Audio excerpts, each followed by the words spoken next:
말씀대로 365, 오늘은 고린도전서 8장부터 10장까지의 말씀입니다. 8장은 우상 제물을 먹는 문제에 관련한 답변을 보도하고 있습니다. 당시 고린도는 헬라 아가야 지방의 수도로 헬라 지역의 대부분이 그러했듯이 우상 숭배가 만연해 있었습니다. 그렇다 보니 자연히 많은 제물이 우상에게 바쳐졌고, 우상에게 바쳐졌던 제물이 시장에서 일반 고기와 함께 유통되었습니다. 여기서 문제는 우상에게 바쳐진 제물과 일반 고기가 구분이 되지 않아 성도들 가운데는 본의 아니게 우상 제물을 구입해 먹게 되는 경우가 발생한 것입니다. 물론 이방신의 존재를 인정하지 않는 성도들에게 우상 제물이란 아무것도 아니고 그것을 먹는다고 해서 문제될 것은 없었습니다. 하지만 믿음이 약한 자들은 양심의 상처를 입을 수 있다는 것입니다. 이에 바울은 이렇게 답변합니다. 이방인들이 섬기는 우상은 아무것도 아니기에 원칙적으로는 우상 제물을 먹어도 상관없지만 연약한 믿음을 가진 자들이 실족하게 된다면 먹을 수 있는 자신의 자유를 절제하라는 것입니다. 자신에게 아무리 유익하고 편리한 일이라도 이웃에게 덕이 되지 않는다면 기꺼이 절제할 줄 아는 자세가 성도들에게 필요하다는 것입니다. 8장에서 바울은 우상 제물을 먹는 문제에 대한 지침으로 자유를 절제할 것을 권면했는데 9장에서는 자신의 삶을 자유 절제의 산 모범으로 제시하고 있습니다. 바울은 자신이 하나님의 사도로서 마땅히 교회의 물질적 후원을 받을 권리를 가지고 있고 또 다른 사도들처럼 결혼해서 아내와 함께 생활할 수 있는 권리가 있지만 자비량으로 복음 사역을 했고 한 걸음 더 나아가 스스로 모든 사람들의 종이 되었다고 말합니다. 그가 이렇게 자신의 권리와 자유를 포기할 정도까지 절제한 이유는 복음 전파를 위해서였습니다. 바울은 자신의 권리가 복음 전파에 방해가 되기를 원치 않았고 또 할 수 있는 대로 복음 안에서 더 많은 사람들을 구원하기를 원했던 것입니다. 그래서 율법을 알지 못하는 이방인들에게 복음을 전할 때에는 마치 자신도 율법과 상관없는 자처럼 그들의 문화적 상황에 스스로를 적용시켰고 또 반면에 율법 아래에 놓여 있는 유대인들에게 복음을 전할 때에는 실제로 자신도 율법을 준수하려고 애쓰는 모습을 보여주었습니다. 이처럼 바울은 복음을 위해 절제하는 사람이었습니다. 10장은 9장의 사례와는 정반대로 이스라엘 역사를 통한 자유 남용의 예를 제시합니다. 과거 홍해를 건너 출애굽한 이스라엘 조상들은 광야에서 구름 기둥의 인도를 받았고 만나를 먹고 반석에서 낸 신령한 음료를 마시는 등 신비한 은혜를 경험했지만 광야에서 우상 숭배와 간음과 원망의 죄를 자행하다가 결국 멸망당했음을 언급하면서 자유의 남용으로 멸망한 이스라엘의 전철을 되풀이하지 않도록 교훈하고 있습니다. 이어서 바울은 고린도 교인들이 자유를 남용하여 빠지기 쉬운 문제에 대해 경고하는데 불가피하게 우상의 제물을 먹는 것과 이방 제사에 참여하여 그 자리에서 제물을 먹는 일은 별개임을 말합니다. 즉 우상 종교 의식에 참여하는 행위는 우상 숭배에 해당되어 하나님의 심판을 피하지 못한다는 것을 경고한 것입니다. 21절에서 이렇게 말합니다. 너희가 주의 잔과 귀신의 잔을 겸하여 마시지 못하고 주의 식탁과 귀신의 식탁에 겸하여 참여하지 못하리라. 마지막으로 바울은 8장에서 언급했던 우상 제물을 먹는 문제를 한 번 더 다룹니다. 그에 대한 해답은 8장과 동일합니다.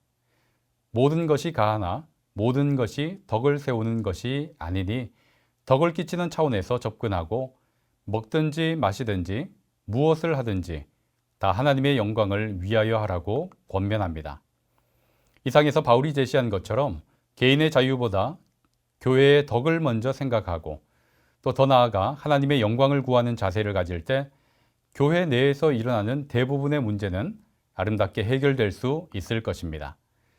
자신의 유익을 구하기보다 다른 이들의 유익을 구하여 그들을 구원하는 데 귀히 쓰임받는 성도들이 되시기를 기원합니다.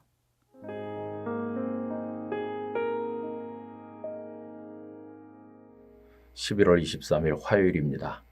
오늘도 주님과 함께하는 축복의 하루가 되시기를 바랍니다. 오늘 함께 나누실 말씀은 고린도 전서 9장 23절입니다.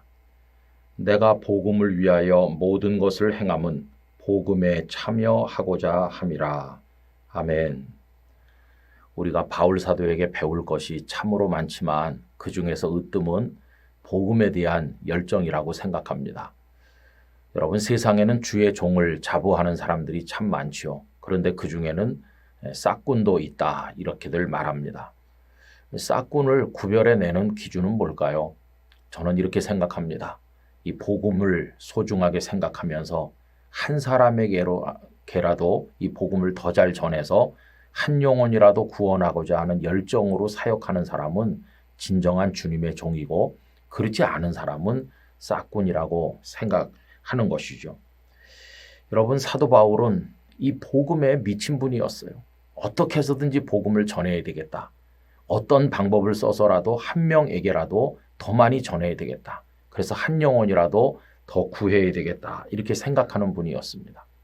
이 자신이 복음을 전하지 않으면 안 되는 자라고 하는 자각을 가지고 계셨는데, 고린도전서 9장 16절을 보면 내가 복음을 전할지라도 자랑할 것이 없음은 내가 부득불할 일임이라. 만일 복음을 전하지 아니하면 내게 화가 있을 것이로다. 이렇게까지 말하면서 철저한 복음의 사람으로 살아가신 것을 보게 됩니다. 그래서 여러분, 바울은 다른 거 다 양보했어요.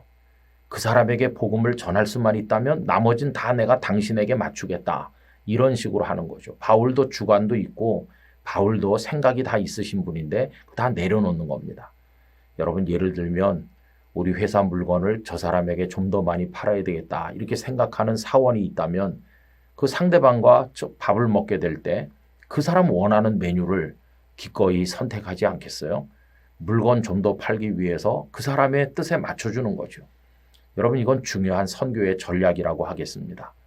그래서 복음의 본질만 변하지 않게 전할 수 있다면 나머지는 다 상대방에게 맞춰도 좋다 하는 거죠. 이게 바울의 선교 전략이었는데, 고린도 그 전서 6장 19절부터 22절까지 바로 이런 걸 보여주고 있습니다. 내가 모든 사람에게서 자유로우나 스스로 모든 사람에게 종이 된 것은 더 많은 사람을 얻고자 함이라. 유대인들에게 내가 유대인과 같이 된 것은 유대인들을 얻고자 함이요, 율법 아래에 있는 자들에게는 내가 율법 아래에 있지 아니하나 율법 아래에 있는 자 같이 된 것은 율법 아래에 있는 자들을 얻고자 함이요, 율법 없는 자에게는 내가 하나님께는 율법 없는 자가 아니요 도리어 그리스도의 율법 아래에 있는 자이나 율법 없는 자와 같이 된 것은 율법 없는 자들을 얻고자 함이라.